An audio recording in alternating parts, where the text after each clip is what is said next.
Everybody check it out. It's the hot new show that everybody talking about. Whatever's on your mind, man, let's talk about it. The young, the fresh, especially that fly.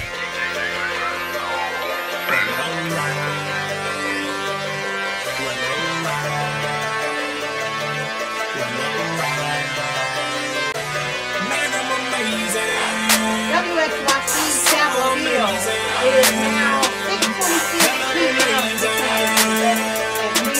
Radio.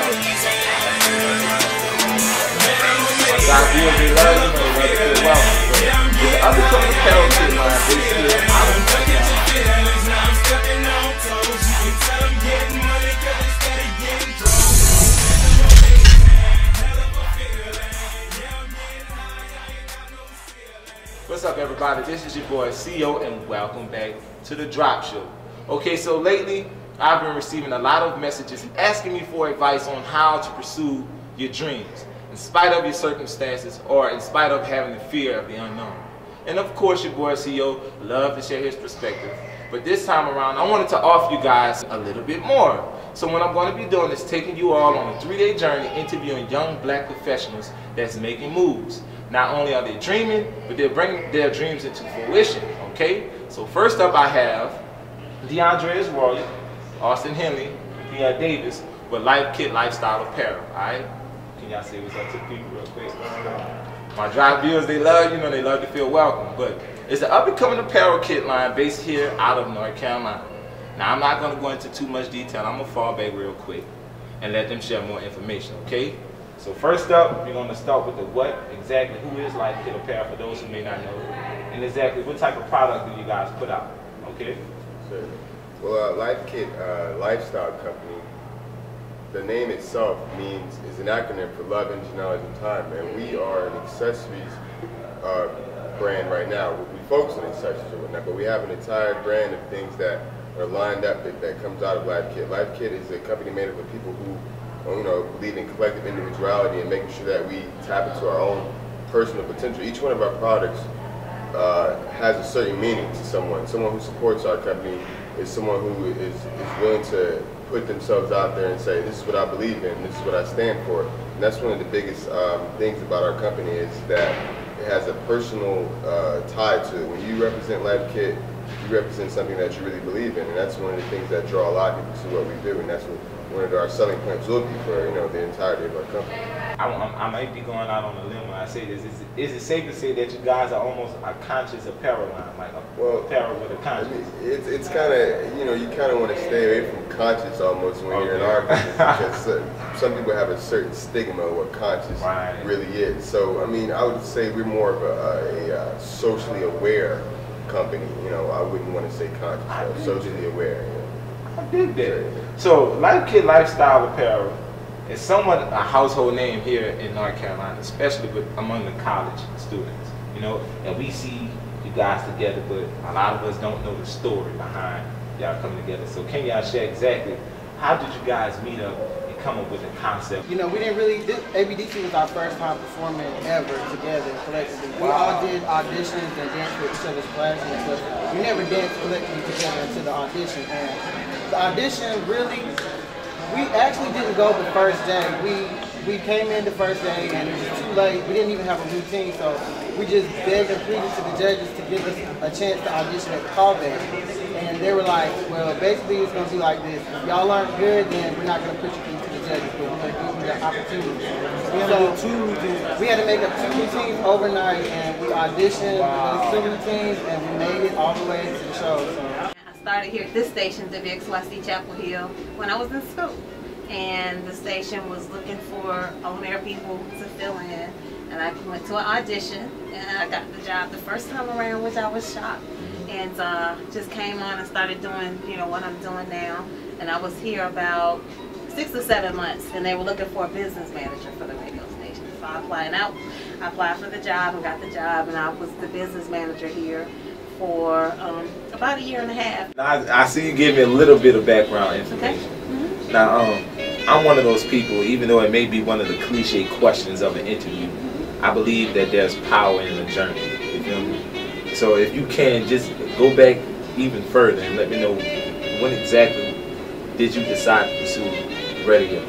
Like, just share a little bit more about your journey and how you arrived here prior to college. You know, I didn't decide to pursue radio. There was just an ad in the paper. And I was like, I think I want to go try out to see if I can get it. And I did. But I mean, I've always done music stuff. Okay. Like when I was in school, I was in the band. I was a band nerd and proud. Okay, you I played the French horn.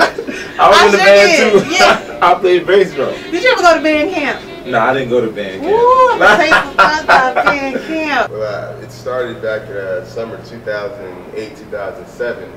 Brother Pierre and I, we were roommates, and we were looking for something to wear and express ourselves around our neck, some sort of accessory. But we really weren't gold guys, or we didn't rock the platinum, because we really couldn't afford it like that either, to be honest with you. And we didn't really like the rosaries, from the sense that it was a religious item. We liked the way it looked, but I wasn't Catholic, and I didn't really understand what rosaries represented, so I didn't really want to put that around my neck. So we decided to do something on our own, and we initially made the idea just for ourselves, and we just saw the response that we got when we were out in public, that people looked and asked and said, what is this? And we was like, yo, we got to make this for some other people as well. And once we finally did that, it kind of took off, and people really accepted what we were about, and that's where it's been going ever since. Tell me a little bit more about the other things that you're involved in, like how you say So Hip-Hop, which is the Women's Hip Hop Honors, right? Yep, the Women in Hip Hop Radio Honors and Concert. And actually, the Women in Hip Hop event started here, because I do, at this station, I do features once a month, like special features. 4 years ago, because 2010 would be the 5th year. 4 years ago, I was just, I was still in school, and I was actually hanging around. I had to show you our hip-hop room. We have a vinyl hip-hop room. Please. And, I love hip-hop, So I was digging in the vinyl hip-hop stacks one night, and I kept coming across, like, records of female rappers from, like, the 80s and 90s, even the 70s, that I either never heard of or haven't heard of in a long time. And I was like, I had, like, stacks, crates and crates of records. And I was like, I think I'm going to do a radio special where I only play female rappers. And I did. So I did it the first year. I got a lot of good feedback. And so I did it the second year.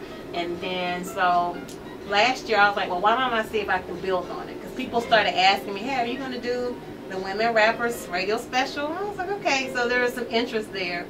So what would you say to a young lady out here who may be watching that want to become maybe a hip-hop artist or work, like you said, like Angela Jackson is her name? Kelly Jackson. Kelly Jackson, that may want to work within the field of hip-hop. What would you tell them as far as advice?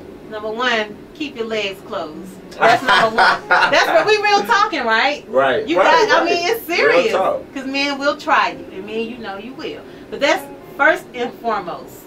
Is all about, big part, about your imagery. And to give you an example for that, Julia Beverly. You ever heard of Julia Beverly? She owns Ozone Magazine. Now this is all rumor and hearsay, but she owns one of the biggest hip-hop magazines there is coming out of the South.